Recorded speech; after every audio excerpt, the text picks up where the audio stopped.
Okay, we're up and running and recording. We've got a new system, so it took us a little while to get going. So if you tried accessing us earlier by YouTube, we apologize.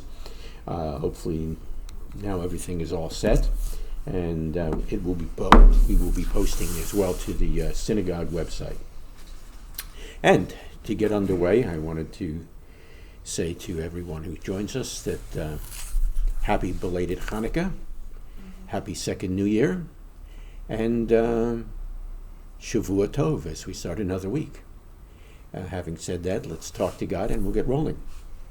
Father, thanks for the opportunity to be here. Thank you that you've brought us through another enriching holiday experience, and we pray now as we move into this particular year, 2025, that it would be a productive year and an encouraging year. And that as we get together periodically for these sessions, that they'd be productive and that we'd be clear in what we're presenting, and that we'd be able to absorb and integrate that which we're talking about in such a way that we can live lives that will attract others to you. Thank you, because of Yeshua, our Messiah. Amen. Oh, and I forgot to say, for those of you who either celebrate or are forgetting to celebrate, coming up Monday, Happy Epiphany. In case you're wondering what that is, we'll give you an epiphany by telling you what it's about. And it's very Jewish, ironically. Continue. No, I was just going to say it's a teaser.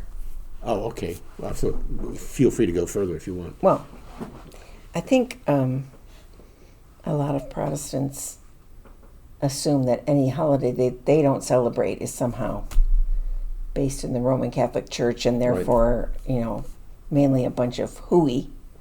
But Epiphany, if you were raised as a true Protestant, you wouldn't know it. It would have never been mentioned to you.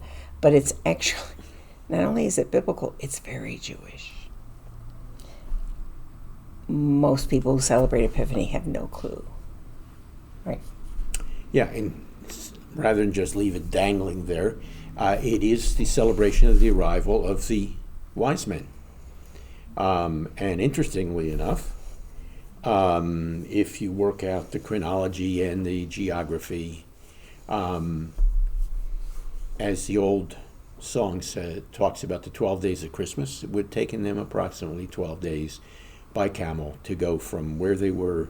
I was going to point it out on the map behind us, but the maps behind us are not there yet. As they would have they're in storage. Yeah, as they would have traveled from what was the old Babylonian Empire to come to Jerusalem, they would have arrived in about 12 days.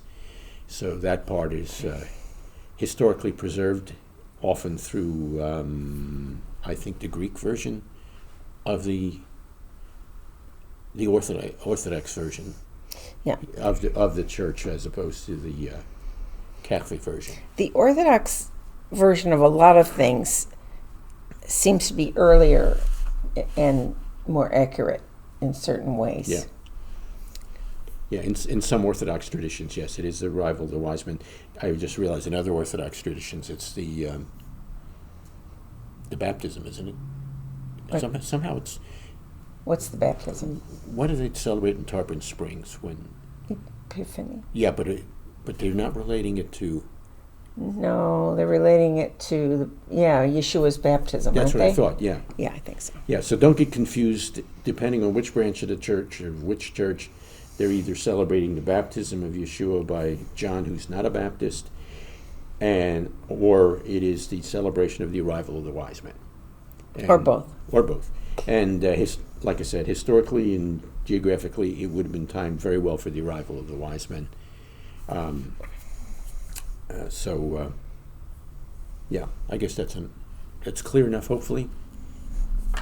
It's just supposed to be a teaser. Yes. Well, Has it been teased enough? I think we've teased it out enough. There's more to it, but we'll leave it at that. Okay, so anyhow, Happy Epiphany. Early celebration is on Monday. I wanted to start tonight by doing two things. Number one, building on something that I talked about as part of the Parsha last night during service, and then also in follow-up to the discussion we had a couple Stump the Star sessions ago, having to do with why does sometimes it appear that evil goes unpunished in our world, goes unpunished by God, and why the flip side of that is it appear that good people suffer. So that's the Stump part. The Parsha portion is the reflection of Joseph in our portion last night as well. He'll repeat it in the portion next week, and that is he reflects on his life and he tells his brothers, don't blame yourselves, because it wasn't ultimately you who brought me here to Egypt. It was ultimately God. And then next week he'll say he's the God who turns curses into blessings. There's an interesting legend or midrash, and I've got the midrash in front of me, but I don't have the address, unfortunately, in front of me. It's a story of Moses and an encounter that Moses had with God. And the midrash says this: Moses once sat near a well in meditation. And listen carefully, because this can get a little complex. A traveler stopped to drink from the well, and when he did so, his purse, we would say his wallet, fell from his girdle, we would say his belt, but this is, so now that we've translated those terms. Anyhow, his purse fell from his girdle into the sand. The man departed, and shortly afterwards, a second man passed near the well. He saw the purse and picked it up. Later, a third man stopped to quench his thirst, and he went to sleep in the shadow of the well. Meanwhile, the first man had discovered that his purse was missing, and assuming he must have lost it at the well, he returned, awoke the sleeper, the third man, who of course knew nothing, and he demanded his money back. An argument followed, and being in a rage, the first man killed the third man. Whereupon Moses said to God, "You see, therefore, why men do not believe in you, or people do not believe in you. There's too much evil and injustice in the world. Why should the first man have lost his purse and then become a murderer? Why should the second man have gotten a purse full of gold without having ever had to work for it? The third was completely innocent. So why was he killed?" God answered, "For once, and only once, I will give you an explanation, but I will not do so at every step. The first man was the son of a thief. The purse contained money stolen by his father from the father of the second man, who, finding the purse, only found what was rightly due to him. The third man was, in fact, a murderer whose crime had never been discovered, and who therefore received from the first the punishment he richly deserved. So, in the future, believe that there is sense and righteousness in what transpires, even when you do not understand." So that's the legend, that's the midrash, and it reminds me as well of something that Rabbi Akiva reminded us of, and that is Gamzu Latova. The understanding, as Joseph reflects in the portion coming up this week, this too is for the good. Okay. Now, related to that is leftovers from a question from a long time ago concerning the afterlife in Judaism. Does Judaism believe in a heaven and in a hell? Or does Judaism, I think the question was originally set up as, does Judaism believe in hell? Is there a hell in Judaism? And to that I added, what's its belief concerning heaven? We had a discussion on it, and then in follow-up to it, I decided to do something that we recommend to others when you're looking at stuff related to Judaism, and that is look up what My Jewish Learning has to say about the said subject. But before we do, I wanted to remind you of a statement that occurs in Pirkei Avot, and it relates to both the part of the discussion that I just left off with, and it leads into this discussion of heaven and hell. And that is the statement that better is 1 hour of life in the world to come than all of life in this world. And yet, better is 1 hour of life in this world than in all of the life to come. Provides us with a very important perspective related to this life, what takes place in this life, and also how it relates to the coming life, the world to come, so to speak. So, heaven and hell in Jewish tradition. I'm going to just highlight a couple things, and then hopefully we will have completed our discussion on the afterlife in Judaism. There is another article, which I'm not going to get into, which is simply called The Afterlife in Judaism. So, here we go.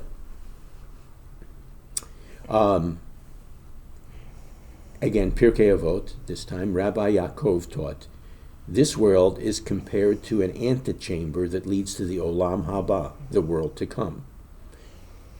Would the antechamber be like a waiting room? Is that a good comparison? At the doctor's office, you're in the waiting room because you have an appointment. But don't get confused. This is the waiting room of this life, not some life in between. Oh, gotcha. Okay. Yeah, that's why I was a little hesitant. Okay. But thank you for bringing that up, because it can be easily confused. Okay, that is, while a righteous person might suffer in this lifetime, he or she will certainly be rewarded in the next world, and that reward will be much greater. In other words, God makes sure accounts are settled. No big surprise. Another rabbi said something, 2 Corinthians 5, and that is that God is the one who, when we meet him face to face, sorts things out by way of proper judgment and assessment. That was my paraphrase of what Rav Shaul said. Okay.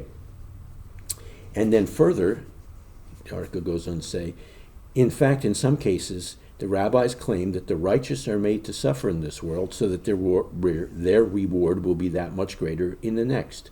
And that's from the Midrash Leviticus Rabbah. What the next world is, however, is far from clear. We talked about that. There is some ambiguity and not a whole lot of definitiveness in the understanding of the afterworld. The rabbis use the term Olam Haba to refer to a heaven-like afterlife, as well as to the Messianic age or the age of the resurrection, and it is often difficult to know which one is being referred to, again, because there's not a whole lot of detail. Also, I will add that the article doesn't point out, there is also the understanding or the tradition that the world to come includes a great wedding banquet of the Messiah, which should sound somewhat familiar to people who've perused Revelation. That's where that thought comes from. Anyhow, back to the article. When the Talmud does speak of Olam Haba, the world to come, in connection to the afterlife, it often uses it interchangeably with the term Gan Eden, the Garden of Eden, referring to a heavenly realm where people reside after death. And Gan Eden then is in effect the rabbinic concept of paradise, or what we might often call heaven. And I love that because it looks at this as a restoration of what was intended originally, how God intended it originally. Okay, the use of the term Gan Eden to describe heaven suggests that the rabbis conceived of the afterlife as a return to the blissful existence of Adam and Eve in the Garden of Eden before the fall, in quotation marks. It is generally believed that in Gan Eden, the human soul existed in a disembodied state until the time of body resurrection in the days of the Messiah. So that is yet another thing that pops in here. One interesting Talmudic story in which the world to come almost certainly refers to the heavenly afterlife tells of Rabbi Joseph, the son of Rabbi Joshua ben Levi, who dies and returns back to life. His father asked him, "What did you see?" He replied, "I beheld the world the reverse of this one. Those who are on top here are below there, and vice versa." He said to him, "My son, you have seen a corrected world." And that's the concept of Gan Eden as the corrected world of what was originally intended, but then got, how should we put it? Rudely interrupted. Thank you. I like that a whole lot better. Got rudely interrupted, and the interruption will be righted. Okay, so that's some further thoughts, and hopefully that now fills out the discussion of Judaism and the afterlife, or Judaism and heaven and hell. Not a whole lot that's definitive, but there's some interesting concepts that are very, how should I put it, very instructive, and I think very, very helpful. Fair enough? Any questions? Any questions? Okay. In that case, then let's move on to this. Okay. Should I introduce it by sharing this? Whatever you want. Okay. What we want to do is continue our ongoing discussion of the issues of anti-Semitism that impact and infect us even in our day and age, and also as it relates to the way in which far too often Israel is viewed. Oh, you want me to talk about this email? I can talk about the email if you want to bounce into that, or the reverse. I don't care. Okay. Well, I've been talking, so you go ahead. All right. So this was a post by, I think on Facebook, by a woman who's, she was a college professor, but now I think full-time she does polling. An assessment of polling. An assessment of polling.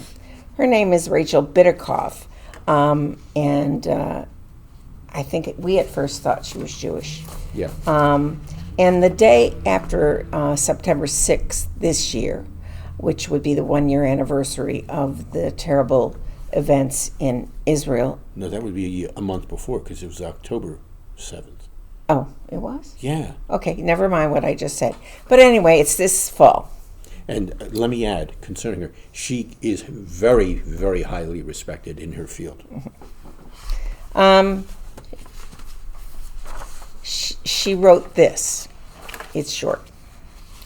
A great many Trump supporters think I'm Jewish, so they send me the stuff they send to actual Jews, and what that stuff is, pretty much always, is that they can't wait to burn me in an oven. Your Jewish friends need love right now. Okay, and that was something she shared just prior to the election. So that's an ongoing reality that Jewish people face as part of our lives, even here in the United States, but certainly in Europe and elsewhere as well. It's had a resurgence. Yes, it has had a resurgence. Had a resurgence in the United States. I can only speak for the United States. Yeah. Unless we have more information about another country. Well, yes, since you mentioned another country, there are a couple countries in Europe from which there's been mass immigration from Europe to Israel because of the rise in anti-Semitism. I know France is one of them. France is one of them. I think there's been problems in Italy. There's been problems in a couple of the Scandinavian nations, too. In, I think Sweden, but I'm yeah. not sure. That's a good... I found, as I was cleaning off the kitchen table, otherwise known as my desk, it wasn't meant to turn it into my desk, but it just did. I wrote these figures down, I would say about 6 months ago. Okay. As far as just speaking about the United States now, do you know what percentage of the United States population is Jewish? Any clues? Any idea? I would say maybe 1 to 2%. Okay. That is pretty much right. 2%. 2% of the U.S. population is Jewish. Okay, well, what about the world? What about the world? What about the world population? What percentage of the world's population is Jewish? Well, it's going to be a lot less than 2%, isn't it? A lot less than 2%. It's actually 0.2% of the world population is Jewish. 0.2, not even 0.5%. Half of a percent, Yes. if I can Yeah. do mathy things, is Jewish. And I'm reminded of the prophet that said Jerusalem will hang around the neck of the world like a weight, like a dead weight. And I would say that would be a pretty good inclination of what things are like at this point, even though we make only 0.2% of the world's population, and yet everybody, it's not that people in the world don't like us. Fair enough. There might be populations of the world I think I don't like, and that's the way human beings are. It's that how much stuff gets blamed on us for us being only 0.2% of the world population, and everybody a lot of people point fingers at us, and it's never in a good way. It's always in a it's your fault way. It's your fault way. Okay, this is about the United States. According to FBI data, 55% of all reported religious bias crimes in the U.S., 55% of all reported religious bias crimes in the U.S. in 2020 targeted the Jewish people. Now let's just think about the broad scale of what religious bias crimes might be. They could be anti-Christian crimes. They could be anti-Muslim crimes. In the United States, I would think that would be a large percentage of religious crimes. But no. Once again, we're only 2% of the population, but somehow we get 55%, at least in 2020, which is now, I had to say, 5 years ago. So I'm sure there's more modern information than this. I will share part of that modern information. Okay. The results aren't in for 2024, but for 2023, there was a 300% increase in anti-Jewish crimes. So that's since this. Since this, yes. That was just in the year 2023. Yeah. Now, why would we bring this up? Because are we saying, oh, poor us?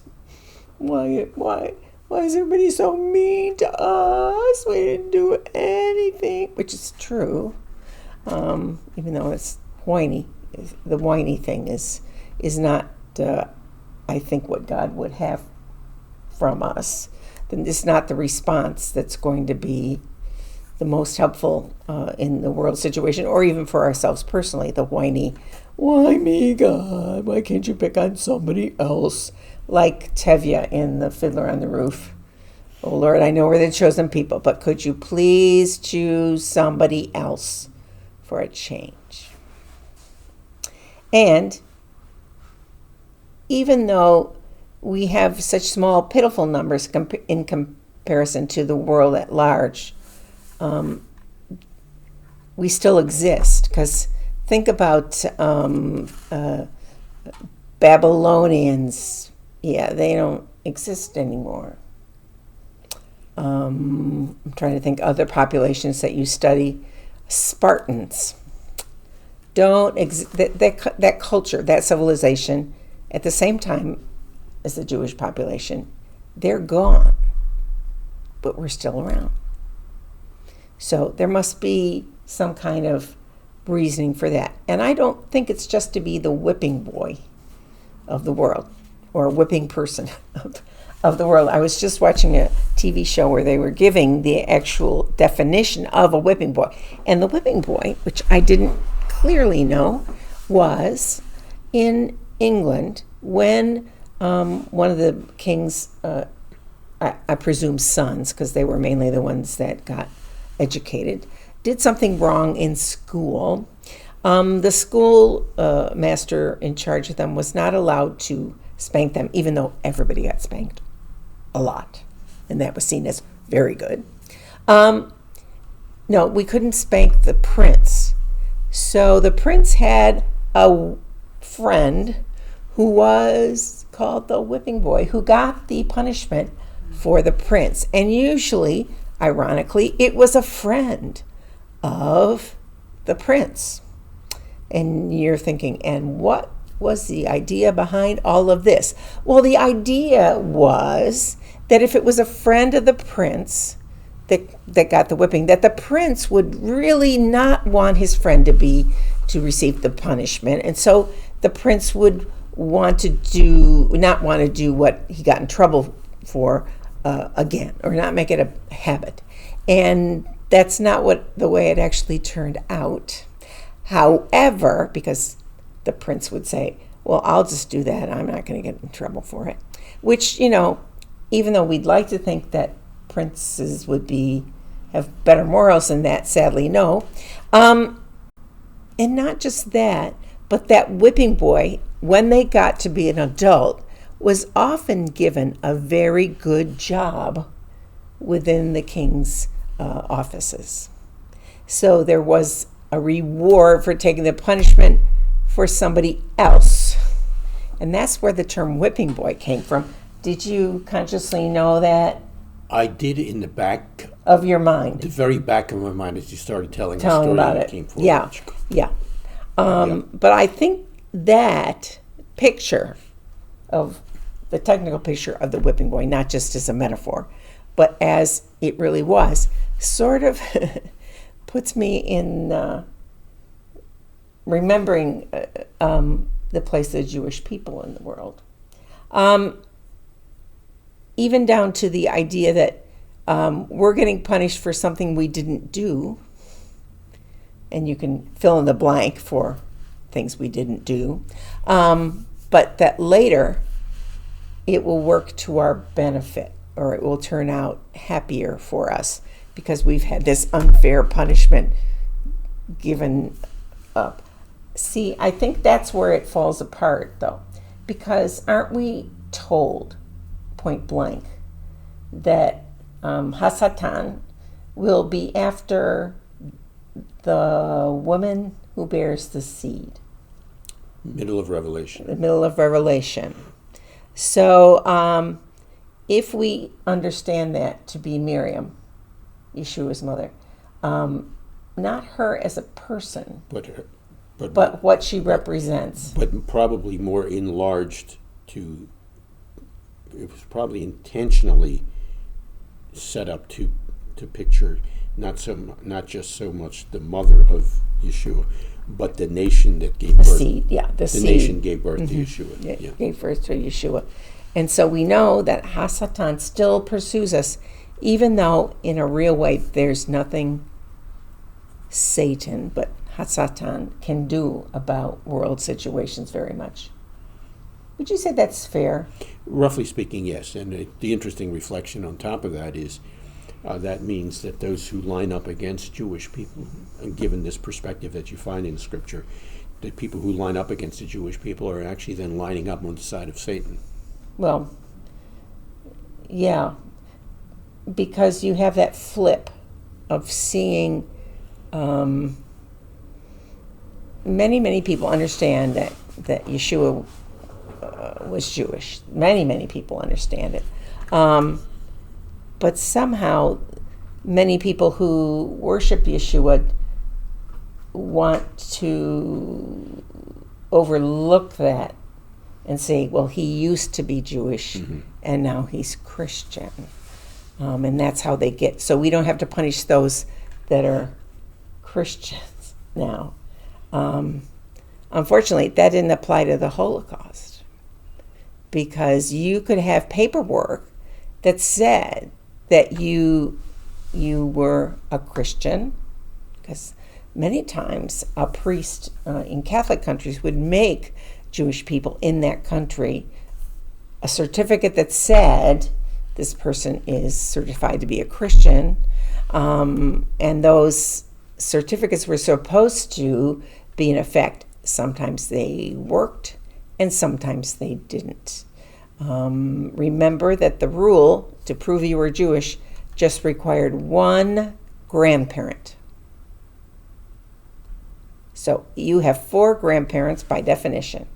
If just one of them was Jewish or seen to be Jewish, that meant you were also Jewish. There's other ramifications that I won't go into now, but that has to do with the Old South. And one, according to the Old South, slave owners, if you had one drop of African blood, that meant you were African. So they were much stricter than the Jewish definition or the Nazi definition of who was a Jew. Did that make any sense? No, okay. It's just, I think, important to remember that when we see reports of persecution of Jews, even if it's just one family or one congregation, it's important to see that even though we may be the whipping boys at this point, that God is noticing and writing it down in his in his giant... Naughty and nice list? No, I wasn't going to say naughty and nice. This is his book. So we have a record of it. Okay. Do we want to move into... Yeah, I don't think number 5 is going to be helpful. Okay. We're going to go back to something that I found helpful from a couple years ago, which is from it's called a group called Jew Belong. And we've shared So part of the list before. JEWBELONG, which just sounds like yes, Jew Belong, and it is an organization that is interested, especially in intermarried couples, because anymore, many Jewish communities would like to see with intermarried couples, which is very, very common, especially in the United States, a Jew and a Gentile marry each other. But there's a whole group of Jewish congregations that would like to see the children of that marriage to understand that they are Jewish and to learn things about their Judaism, and so that the non-Jewish parent feels included in a synagogue. That's not true about 100% of synagogues in America, but it's true. Become true of more and more, I think. More and more. So I'm going to, I wish I could step away from the microphone or come around the pulpit like you do on Friday nights. Okay, this is not related. So Stepping out of the story. Stepping out of the story. So here's when John and I got involved with the Messianic movement many decades ago. There were Jewish believers that were bitter about Christmas. I think they went to public schools and they were made to sing Christmas carols, even though they did not believe in Yeshua at that point. And they felt, I think, culturally frowned upon or irrelevant. If you were in a choir at your school or some other place where you would have a group of singers at holiday time, they would always sing Christmas carols, except for there was one Jewish one. This happened in my sorority house, which was always dreidel, dreidel, dreidel. Not a great theological moment to sing, but sure enough, at Christmas time in my sorority house, I believe about a third of my sorority house was Jewish, and so along with Christmas carol or two, we would sing Dreidel, dreidel. dreidel, dreidel, dreidel, until a very, very perceptive guy named Adam Sandler said, "I'm sick and tired of not having any songs." He didn't say those words, but that was what he meant. And so I wrote a song which became popular, and it's funny and clever and cute And you made and a all movie those out of it. things. And he made a movie out of it. You know, he really got a lot out of that, writing that song and singing that song. There's And every 2 or 3 years he would update it with different people who most of America did not realize was Jewish. Tell them what the title is. What? Of the song. The Hanukkah song? Yeah. You tell them. I'm not sure what you have 8 in Days mind. of Hanukkah. 8 Days of Hanukkah. No, there's another folk song that's named that. Yeah. Yeah. However, that's right. Yeah. However, I will say, Adam Sandler's song, I enjoy it very much. Very fun, very lovely. It is something other than dreidel to sing. I will say this.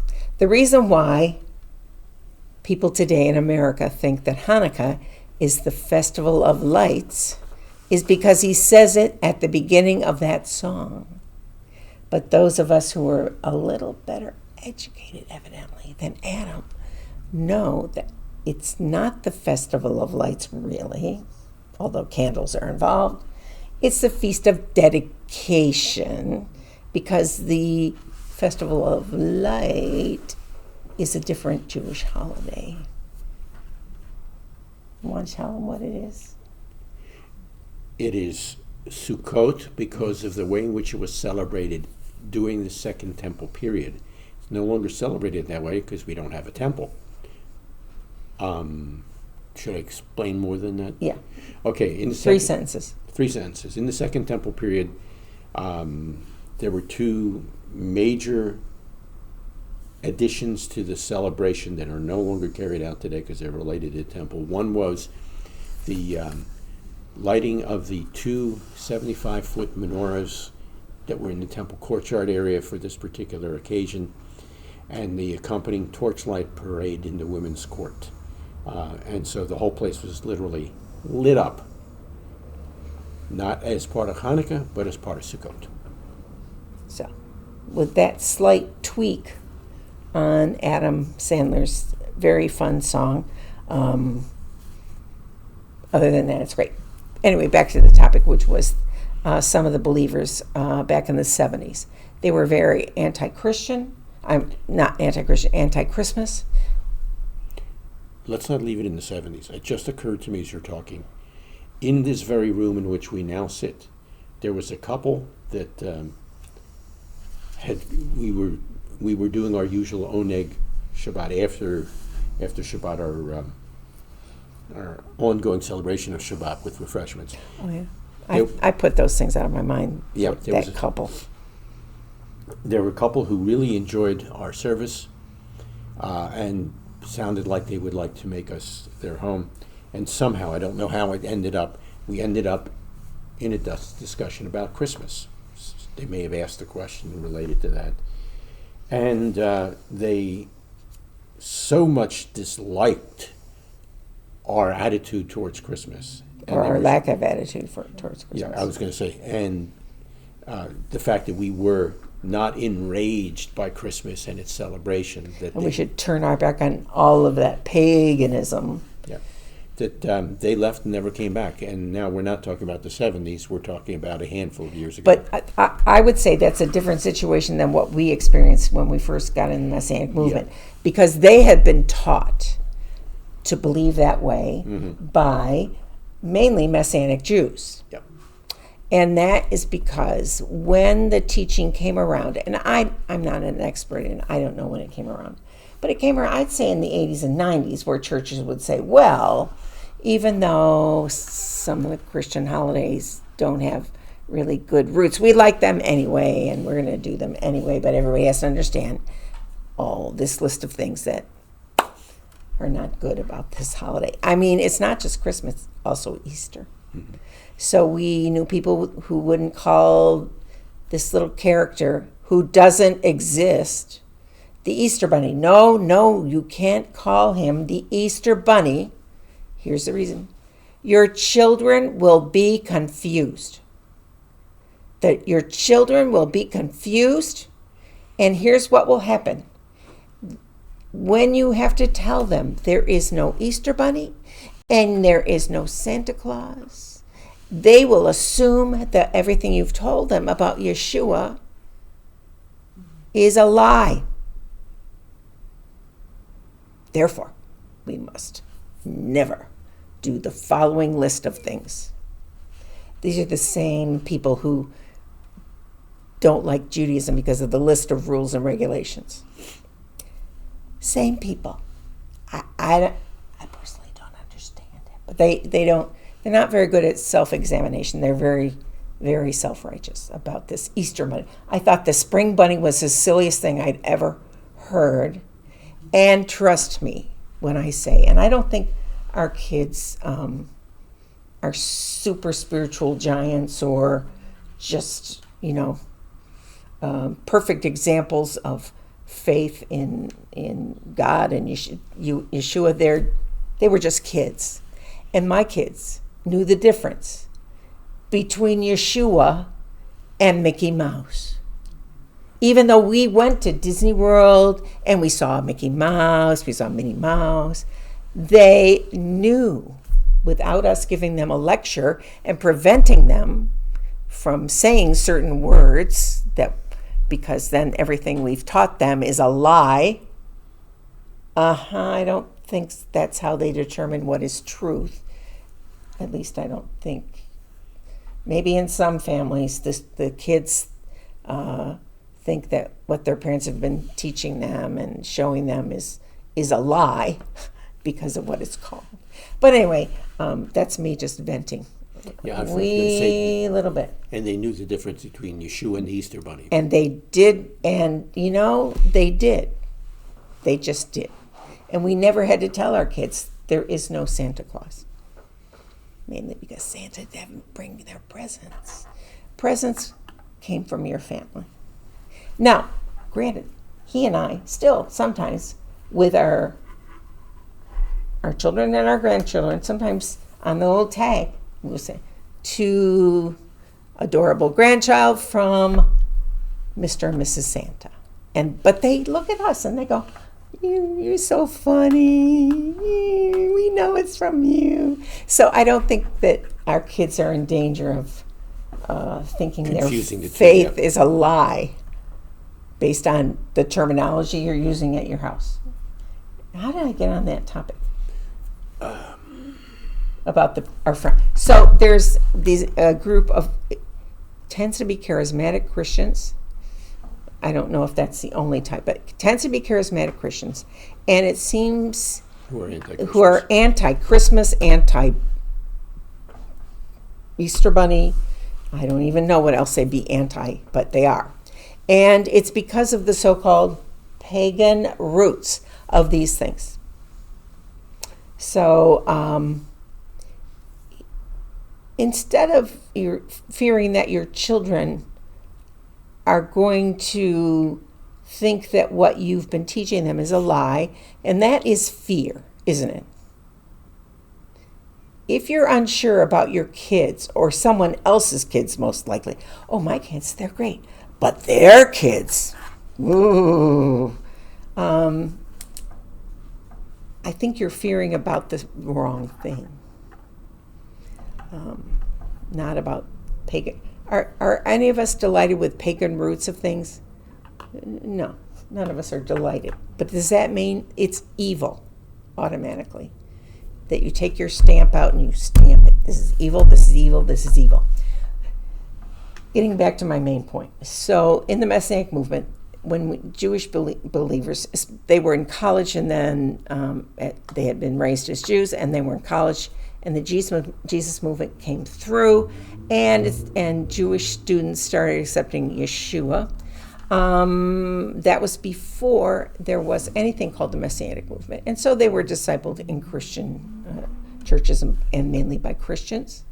And we were all scattered amongst churches. So this church would have 3 Jewish couples, and that church would have 2 Jewish couples and a Jewish grandmother. They were scattered all over town. And what the Messianic movement, one of the things it did was to bring us together so that we wouldn't die out in the diaspora, which is a real thing. How did I get on that?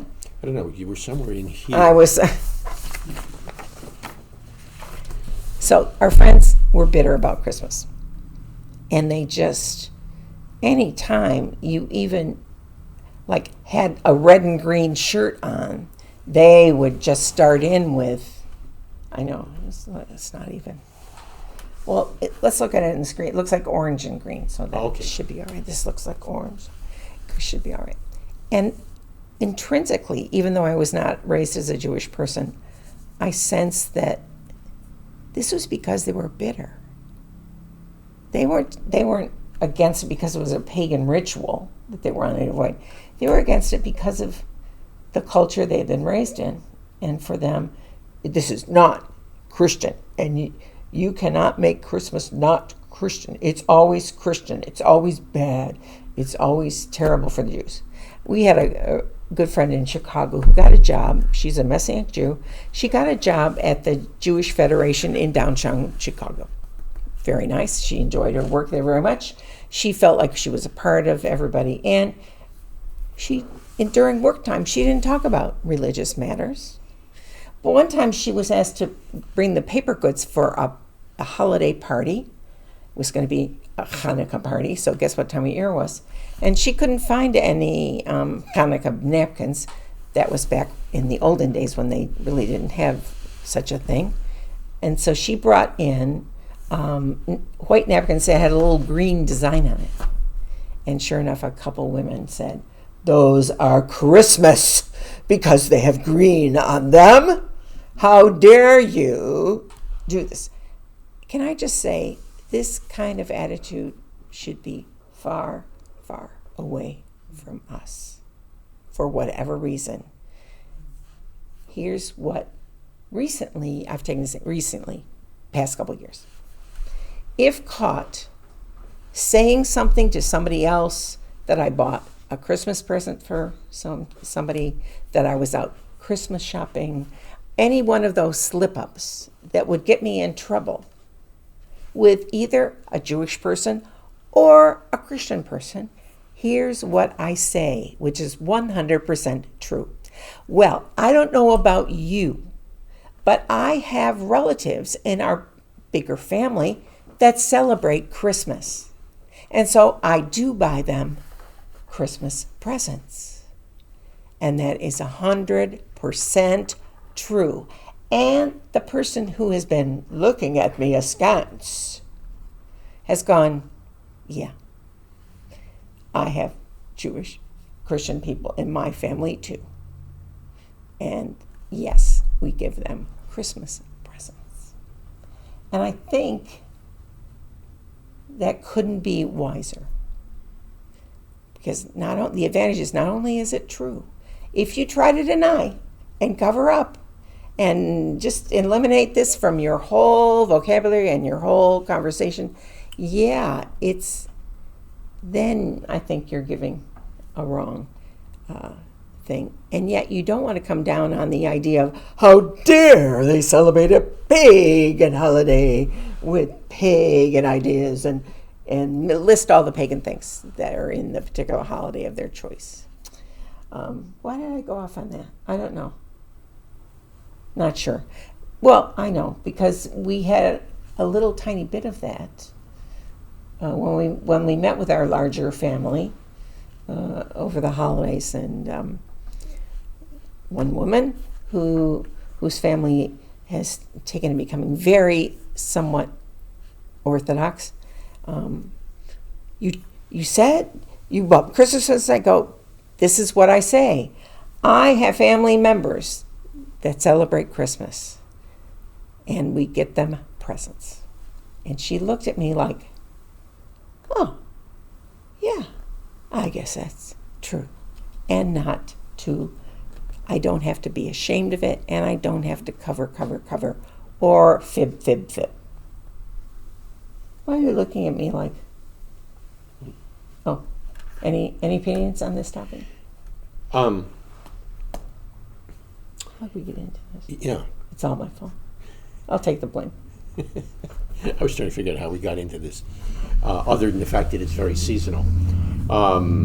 Just to sort of put an exclamation point to what Patrice just said, I think this is probably more of a problem in the United States than it is elsewhere. It very much could be. Because a couple generations ago, her family is European. I am European, as is my family. And in Europe, there seems to be how should I put it, greater acceptance in the Jewish community of things related to Christmas? Well, remember when we were in Berlin and we went through, there's a fabulous, if you ever get to Berlin, there's a wonderful Museum of the Jewish People.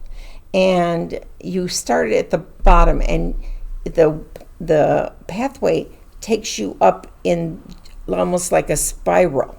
And so as you begin it, it's looking at the Jewish people when they came from Israel and they walked during the diaspora to Germany and settled in Germany. And then it talks about what Jews did during their lifetimes in different time periods. So we got to the 1850s, and several very important composers, classical composers, were born as Jews and became Christians, quote unquote, in Germany. For instance, Felix Mendelssohn. Born, in fact, his grandfather was a great rabbinic scholar, Moses Mendelssohn. I don't know if he was a great rabbinic scholar, but he was... Moses Mendelssohn, famous in Germany. Yeah, definitely. And Felix became a Christian because that was pretty easy to do back then. And supposedly he should be hanging his head in shame. But here's how people were in the 1850s, Jewish people. Here's how they lived in Germany in the 1850s. And there was all set up, all decorated, a big fat Christmas tree. And they had descriptions of in the museum. In the museum, Jewish families in the 1850s often put up a Christmas tree because Christmas was seen to them as a German holiday, not as a religious holiday. So it was a cultural holiday. A lot like I think a lot of Thanksgiving is a cultural holiday. You can admit that, they're thanking God, the American settlers, they're thanking God for how good he's been to them. But it's celebrated, not with a church service, but it's celebrated as a family thing. And that's the same way that Christmas was seen as, this is a very German way of having Christmas. It's not that we believe this stuff, but it's just fine to commemorate it. Not because I personally believe it, because it's nice. And it's a nice thing to do in this culture. Is that fair enough? Yeah. But I think you're right about the European viewpoint. Yeah. Because then the Christmas presents in Europe are often opened on Christmas Eve. That's the way my family did it. That's the way his family did it, correct? And so the whole imagery of Santa coming, it was almost didn't apply to anything. It didn't apply to anything. And that's the way our kids experienced the whole thing. And that's why they knew that all these nice presents came from their relatives and their mom and their grandparents, and which is, I think, a very healthy way of understanding what's happening here. And why we can be Mr. and Mrs. Santa every now and then. Yeah, well, back to the personal incident popped into my mind. This has been a number of years ago. Mm-hmm. I can remember sitting in my sister's home, which is where we were. This outside of Philadelphia. Outside of Philadelphia. Mm-hmm. And there were probably like 24 people that Christmas Eve who were celebrating Christmas. All but one or two of them were Jews. And of them, as I recall, a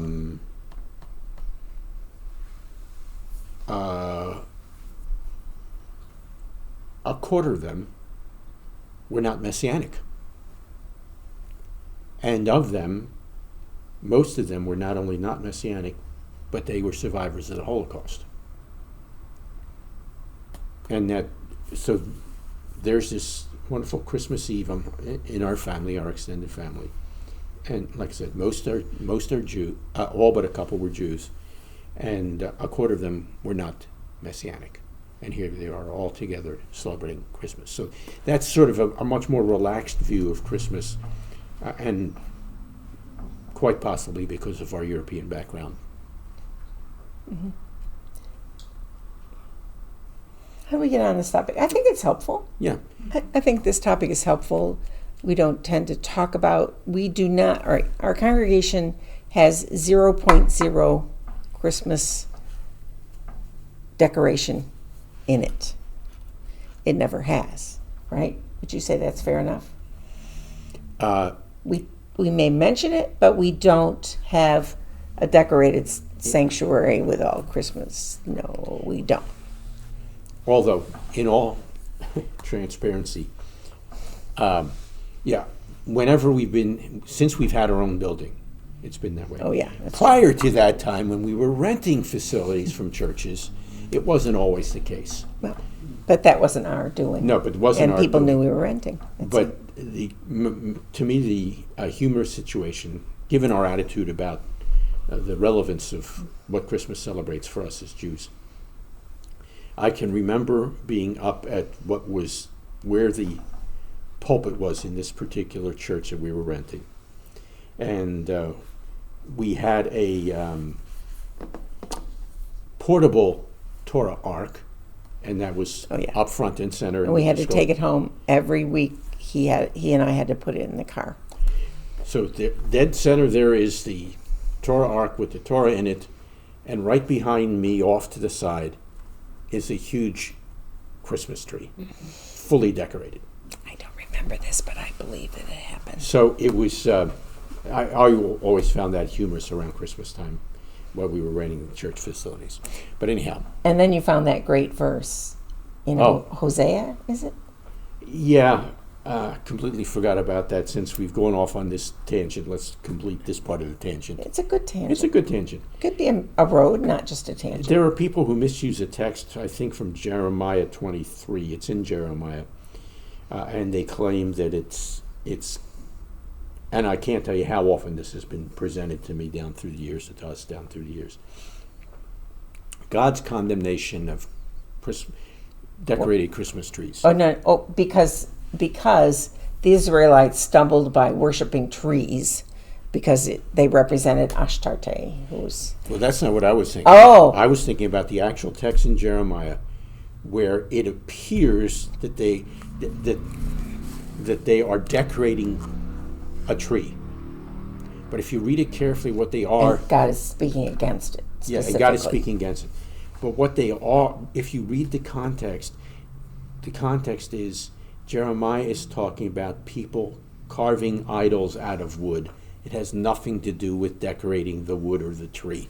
Yes, and all the talk about God is angry about the trees and you're spreading out beneath the green trees, that would be worshiping Ashtarte, who's the consort of Baal.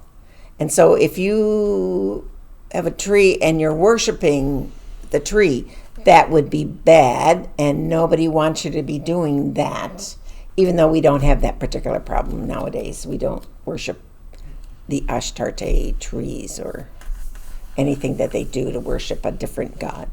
But the text she was referring to earlier that I came across is Hosea chapter 14, verse 9. Look it up. Where God describes himself at the very end of the book. He describes himself as an evergreen tree.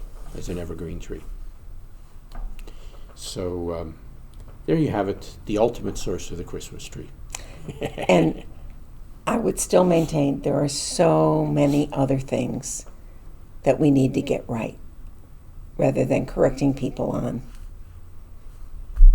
Christmas trees and Easter bunnies and any of those things. There are so many things we need to work on, and that whole realm would not be the first place I'd look. Now, somehow we got onto that. I don't know. After talking about the statistics Some other about girl came in here and said stuff. I don't know. We got off on it after talking about statistics Yeah, about anti-Semitism. But nobody talks about this anymore. Yeah. Nobody talks about it anymore. And I don't... This being, make it clear to everybody. Yes, thank you. Being hyper vigilant that so much so that Christmas is bad and Easter is bad and we can't have any acknowledgement in the Jewish culture because it's all bad. And that if you look at it and think it's nice, then there's something wrong with you when you're not being a good Jewish person. And as I said, I think we have a lot more work to do in other areas other than those so-called problems. Okay, was there anything further we were going to say about anti-Semitism at this stage? I know there's much more to be said, but I mean... From this list? Not from this list, but from coming off of the statistics that you were quoting earlier. Well, I want always to remind people how few are in the Jewish community. Remember, the Holocaust wiped out 2/3 of the world's... 1/3. 1/3 of the world's Jews. Thank goodness it was only 1/3 of the world's But I Jews. think it may have been close to 1/2 of the world of Europe's Jewish population. Yes, Or 1/2 maybe of more. Yeah. Yes, and we haven't made up those numbers yet.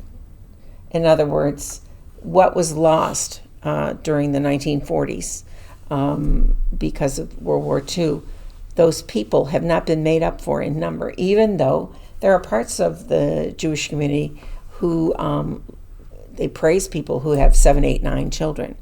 We still have not made up those people That we lost. So there's that worry. Yeah.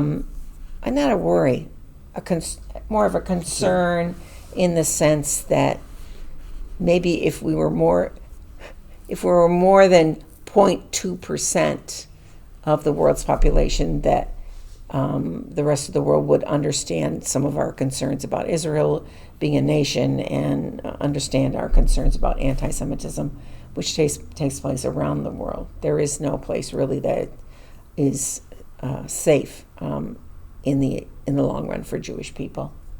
We might think that we're safe in America, but it wouldn't take much for us no longer to be safe. Again, with the quote from that email that Yes. we more or less started this section with, it's a reminder that here's someone who is not Jewish, but who happens to have... Sounds like a Jewish name. Sounds like a Jewish name, but has a greater social presence, is targeted with some fairly vehement anti-Semitic suggestions. Because unfortunately, within our culture, certain,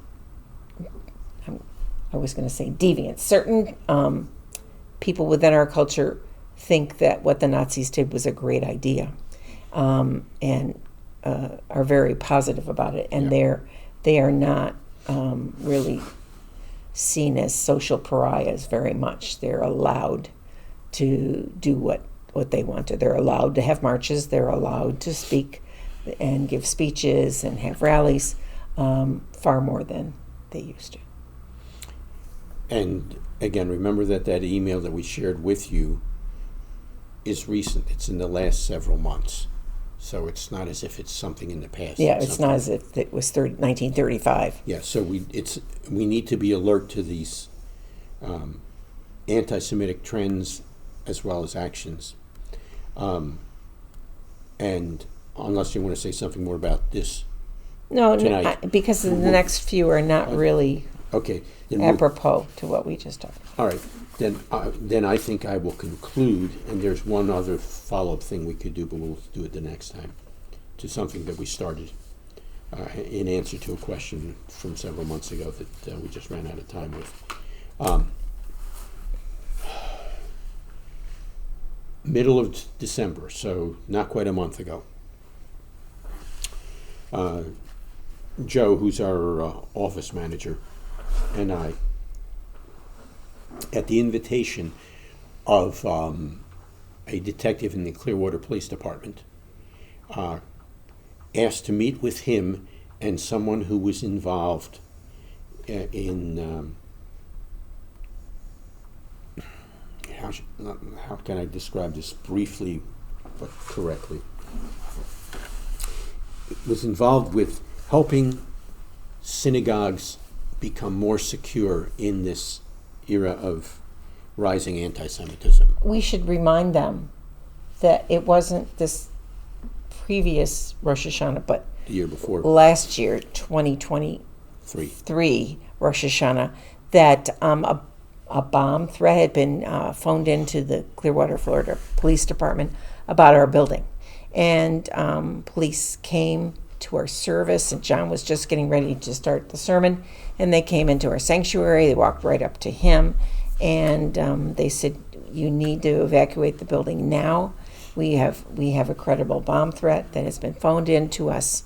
And so our service was rudely interrupted by a bunch of police, more than one sniffer dog, and we were out in the parking lot across the street from our congregation. Luckily, it was a very nice evening, and we waited there for an hour and a half. Yeah, an hour and a half with six police cars with their lights shining all around our building. And thank God, it wasn't real. It turned out this guy loves to call up synagogues and say that he's going to have a bomb threat. But I think it's because of that. It's because of that, and because of the rising concern in this area as well as in other areas about anti-Semitism, that we were asked by the detective from the Clearwater Police Department to meet with this specialist in securing Anti-terrorism, really. yes, but in helping communities secure themselves against further threats. So, and that again was not at our initiative; it was at the initiative of the detective of the Clearwater Police Department. So, my reason for sharing that is, building on what Patrice said, is that this is a very real issue.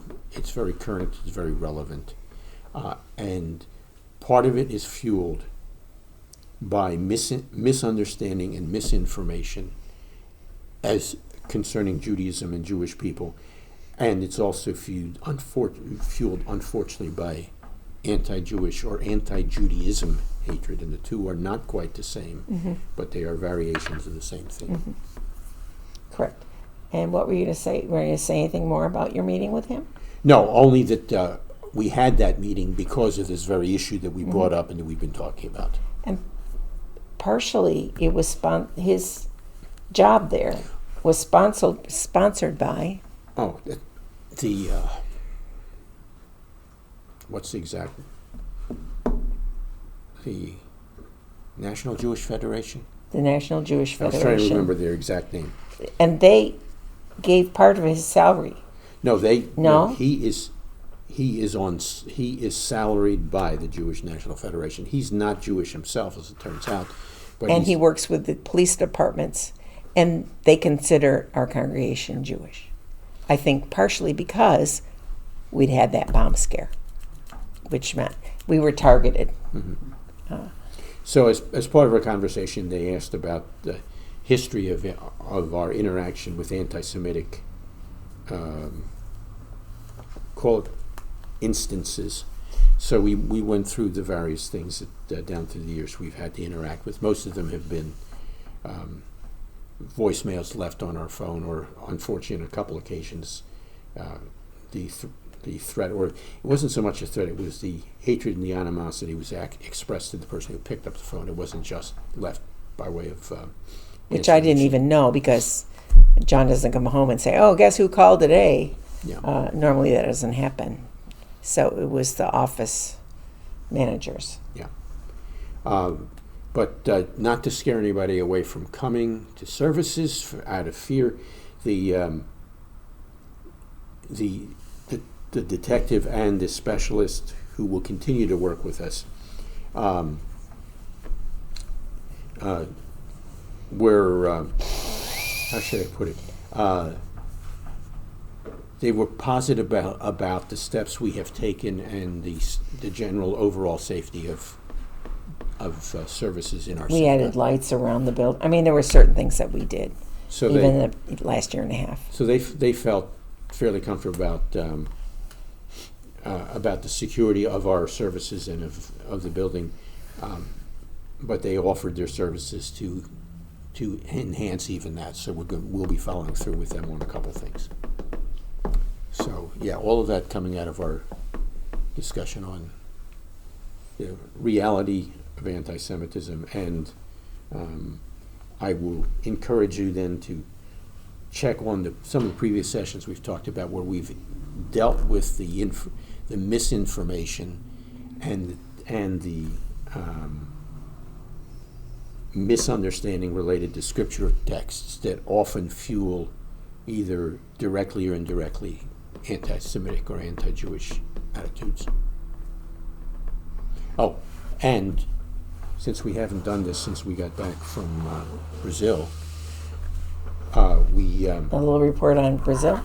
only as it directly relates to this. Patrice and I were invited to address what turned out to be the 17th annual Messianic Jewish Congress for Latin America. I think it's for Latin America rather than in Latin America. It was in Brazil. And Patrice had us, we were 2 of 4 speakers at this Congress of 1,000 people. We can't even get 1,000 people at the union conferences, so we were pretty blown away by. Yeah. And they were all, couldn't be lovelier, just lovely, nice Yeah, people. but what I was going to say that's relevant to our discussion here is, I can say they were nice. yes, they were nice. Patrice did a session, but the session that I did dealt with some of the passages of Scripture that are used in an anti-Jewish or anti-Semitic way, not only in the church, but are misread and misunderstood even in some Messianic congregations, and therefore become, not in Messianic congregations, but because of their misunderstanding, they become the foundation for what we call latent anti-Semitism or latent anti-Judaism. And yeah, so, and that was just a little better than a month ago. So that's as current. So that's really current and related to our discussion on anti-Semitism and how to counter it. Yeah, and it is important that that everybody knows these people were lovely Yes. people. Because they're at a Messianic conference, obviously they're very happy about being identified with Messianic Jews, and even if there were a lot of Gentiles there too. But just as Spain and Latin America isn't individually unique, that's redundant, a unique place in that Brazil and the rest of Latin America was the place where Jewish people who were being targeted in the Spanish Inquisition, and then about 50 years later were targeted in the Portuguese Inquisition, came to the New World thinking they could escape the Inquisitions. And so many people in Brazil feel and understand that their ancestors were Jewish and came so they wouldn't be persecuted. And so that is underlying the kind of things that we talk about in churches and in Messianic synagogues, because people see it as being a good thing that they were saved, but then they're sort of interested in understanding what was it that my ancestors believed. Why did they feel they had to come here? And so they're taught about the Inquisition specifically, and like a unit in their public schools. Is that fair enough to say? Fair enough. And so that's a different kind of conversation that we would than we would have in America. Different kind of populace who wants to know things. It's like, I don't want to look at it because it was horrible, but I do want to know, what does that mean for me? And where do I fit with the Jewish people now? And so that was really interesting and eye-opening and very healthy to think about that. But the common thread is the biblical texts that are misused, that fueled the Spanish and Portuguese Inquisitions, are still some of the things that fuel Still the anti-Semitic same verses used. today, in today's anti-Semitic Not activity. because they realize it, because they don't realize it. Because, Messianic Jews have been discipled by all different kinds of people. They come from all different kinds of backgrounds. Their mentors and the disciplers that they had as they were growing in the world told them in good faith what they felt was important for them to know. Unfortunately, because I think there are quite a few believing Christians who do not examine what they're teaching. They just accept it, and you're supposed to accept it, and then they never go back and what is this really saying here? That process doesn't happen. And so I think that's the most, rather than the Christmas trees and the Easter bunnies, more time needs to be taken in understanding the scripture and in giving reasons why these various anti-Semitic things that people are regularly taught are not true. It's an incorrect understanding of specific verses. Okay. We've rambled on long enough. Yeah, but we started late. Yeah, but we started late, so yes. And speaking of rambling on, we will ramble on again, not in 2 weeks, but in 3 weeks. And hopefully that'll get us... What's the date of that? Whatever 3 weeks from today is. Looks to me like the 25th. Not December the 25th, but January the 25th. Let's not even go there, man. Oops. So hopefully that'll get us back into our more regular routine of every second and fourth Saturday. The 25th. That's after we come back from San Diego. Yeah. Mm-hmm. But as I was saying, hopefully we'll get back onto our regular second and fourth Saturdays rather than juggling which Saturdays we're getting together, so we at least have some sort of consistency. Consistency is the hobgoblin of little minds. That popped into my mind even before you said it, so. Okay. I just like saying hobgoblin. Hobgoblin, yeah. All right. Did we leave any questions or anything that needs clarification? Any answers? Okay. All right. Then would you close for us in prayer? Avinu Malkeinu, our Father and our King, we thank you and praise you that that we live in the time that we live in, that you've placed us here, and that what we have to say is important. What each of us has to say as individuals is important. Help us to understand your ways in the world and become wise and not running off in various directions, but depending on you, looking only to you and your guidance and your word to help us as we walk in 2025. Thank you for teaching us. Thank you for bringing us people into our paths that we learn from and that we can share with. And we pray for our family and loved ones that you would protect them as we continue our walk in 2025. B'Shem Yeshua, Meshachenu, in the name of Yeshua, our Messiah. Amen. Amen. Well, thank you for your patience, both in us getting the electronics sorted